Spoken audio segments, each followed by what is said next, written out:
Hello, ladies and gentlemen, I am SidAlpha. It's no secret that Microsoft has been pushing hard to get more games onto the Microsoft App Store for Windows 10. The doing so would limit PC gaming and put it even to an even more reduced environment, very similar to what you would expect with the Xbox platform. Now, this has been met with an unsurprising amount of ridicule and general non-acceptance within the PC gaming community, as this has not been the first time that Microsoft has tried this. Now, Quantum Break was released in April on the Windows 10 platform and very nearly was consigned to the doldrums of failure due to that form of release. Now, for my part, I'd even forgotten that it existed. That is, until it was released on Steam and was open to other markets and broke the shackles of its Microsoft overlords.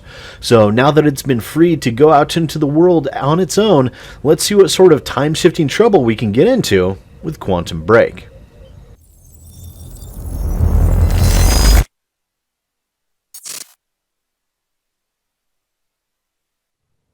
The number one killer is time. It destroys us all. This is what you need to know. Time broke. A growing fracture leading to the end of time. We went after a device that could fix it. Things turned ugly. Paul Serene was there to stop us. He has superpowers. Jack. Him and me both.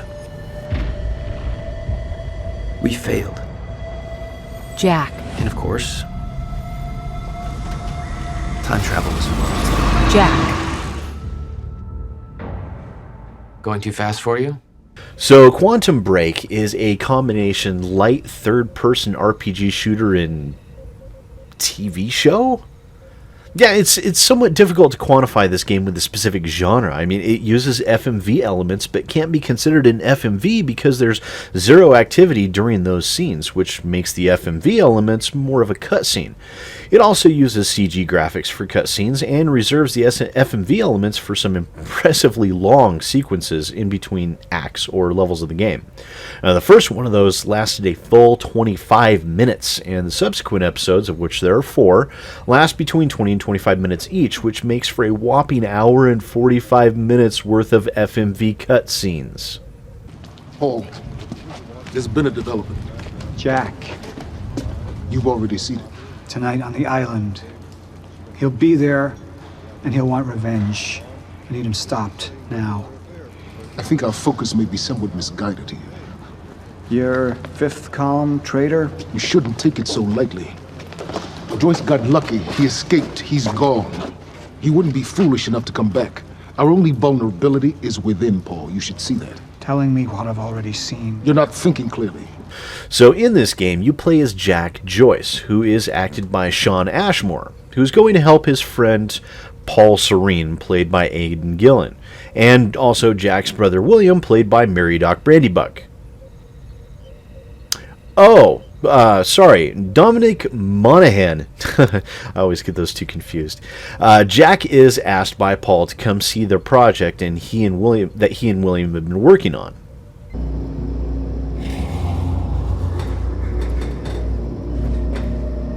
Two minutes to the past.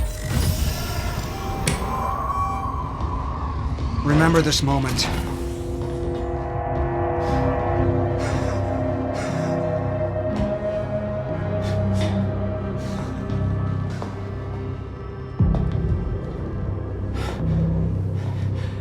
Paul! What? How? It's fine. It's okay. Stay calm, Jack. Stay calm. There's two of you. You just fucking multiplied. This is exactly what was supposed to happen. He's me, a future version of me from 2 minutes in the future. Your evil future self. We did it! Fucking incredible. I mean, just imagine the implications. We could warn people about disasters before they happen, cure diseases before they spread. I just had this conversation. Yes, boys and girls, it's going to be one of those kind of stories. Now, whenever you're dealing with time travel, you get all kinds of things to deal with. Time loops, predestination paradoxes, and of course, time breaks and the fate of literally everything is going to come to an end. Unfortunately, Paul has seen it happen and thinks that nothing can be done except to use a fail-safe device that William had built to save a small number of people with the intent to eventually fix time itself. Jack, however, refuses to accept the inevitable demise of the universe and sets out to try and stop Paul's plan. Jack!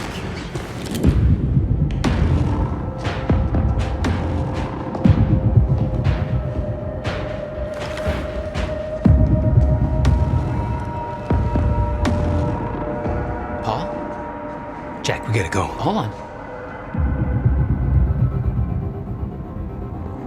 I'm sorry, Jack.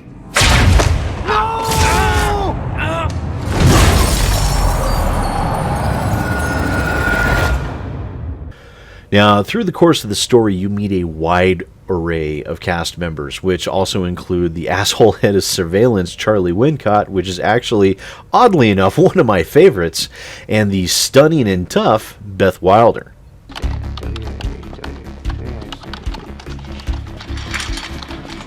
Good thing about our friend Stan is Stan makes it easy.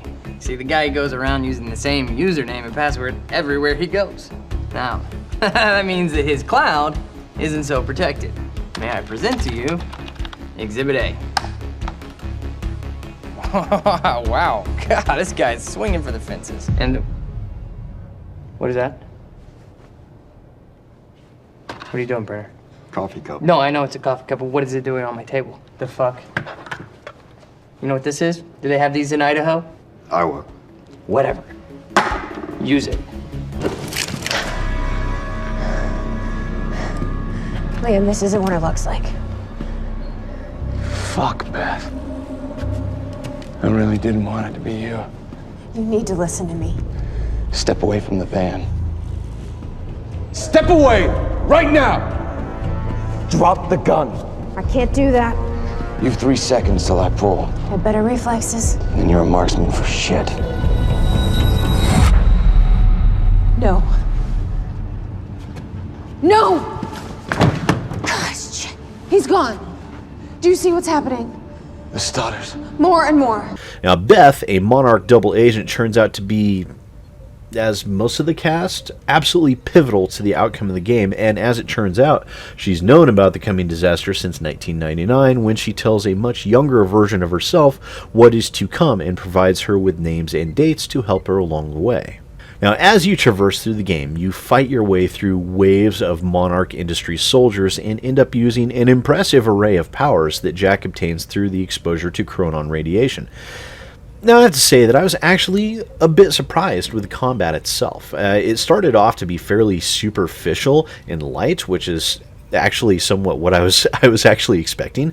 But as the game progressed, it did pick up a level of depth that caught me off guard, especially considering the price range of the title coupled with what must have been a massive budget for the FMV show components. Some of the controls were a bit simplistic, and I absolutely hated the fact that I had to be aiming in order to actually fire, which seemed completely unnecessary. But aside from a couple of foibles like that, the combat components were impressively solid.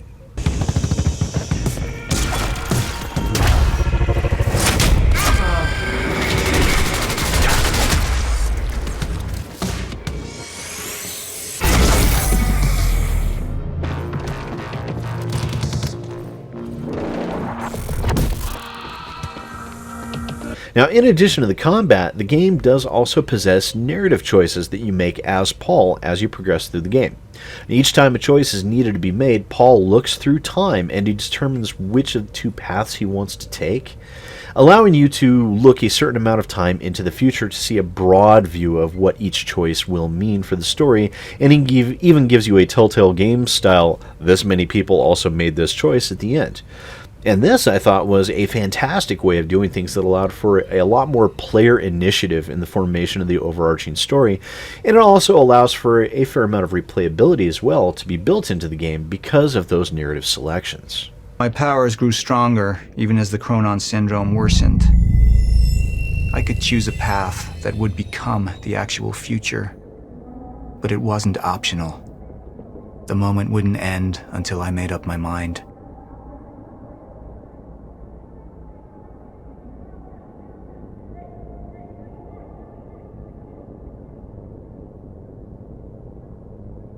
Initialize a PR campaign. I want to stay. And that violence was because of Jack Joyce. Monarch would take a PR-friendly approach and manipulate the public into siding with us.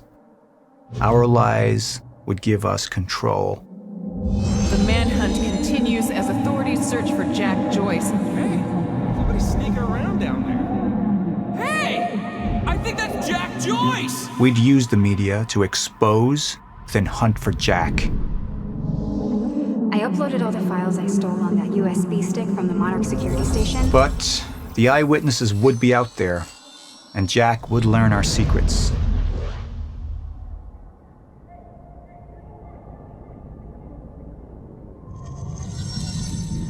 Any potential threats to our plan need to be erased. Wait! Monarch would take a hardline approach. Crush all obstacles, eliminate all witnesses. It would be harsh. But I had made hard choices for the greater good before. I dug through the area and I found everything I could on your bro. This is messed up, man. I trusted Monarch. But the people of Riverport would turn against us. Our secrets would be safe, but the public would hate us, and Jack would gain new allies. Monarch's got no authority to stop you, and you tell that to everybody on that bridge.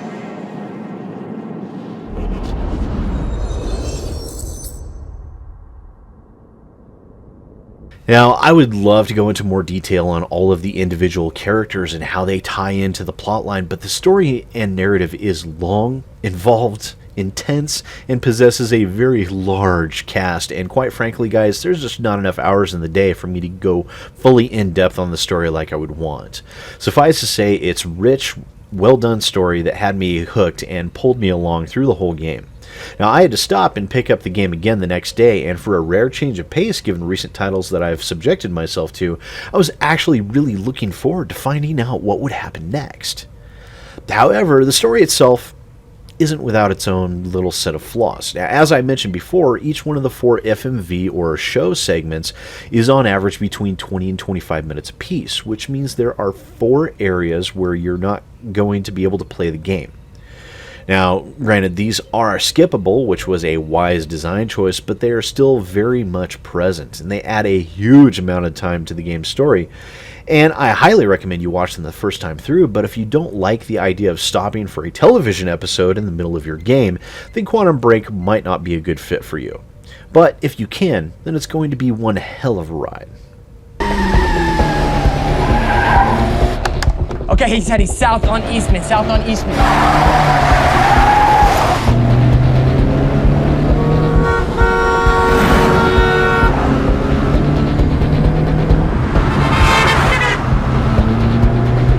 Phantom team, he's headed to you. He's flying, look out. Copy. Cut him off, go. Come on, you got this.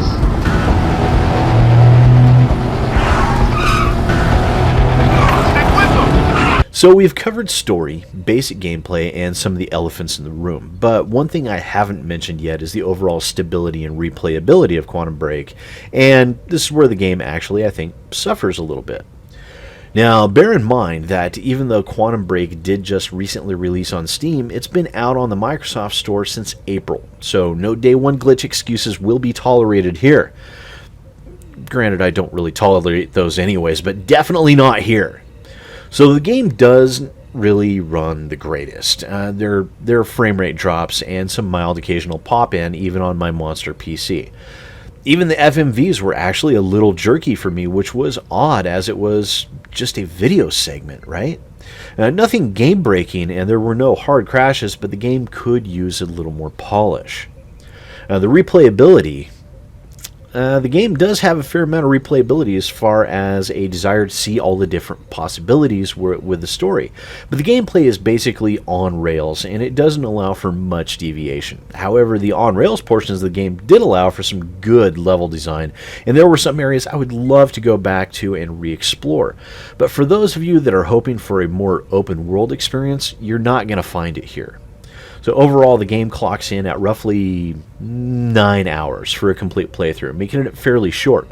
And that includes the nearly 2 hours of live action footage, so it's not a very long game, but it does plenty well for what it's trying to accomplish. And the branching story arc does make me want to go back through and experience the different possible narrative choices in the game, which would give it an overall 20-ish hours to experience everything without skipping. However, I don't think the narrative choices really have any meaningful effect on the ending, and when you see the ending, you'll understand why. It's not that they don't care about your choices, it's that, well, I'll let you find out why.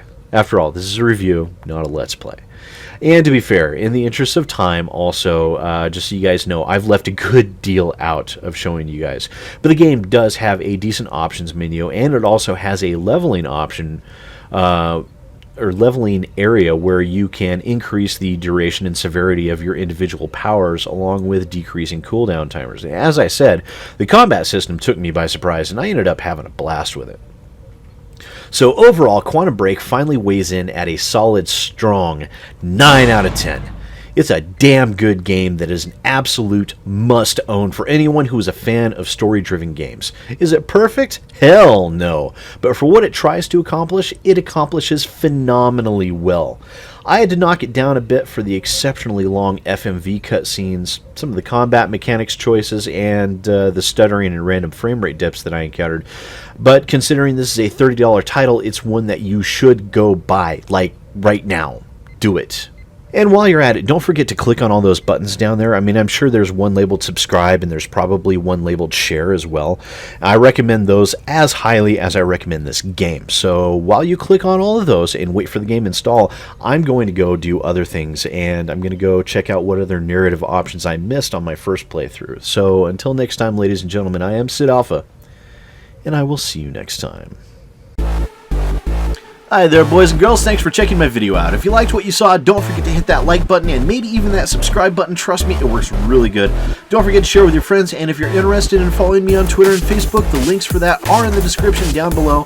I also have a Patreon if you're interested in helping to support the growth of my channel, and the link for that is down below as well. And once again, thanks for watching and supporting my channel, guys. I really appreciate it.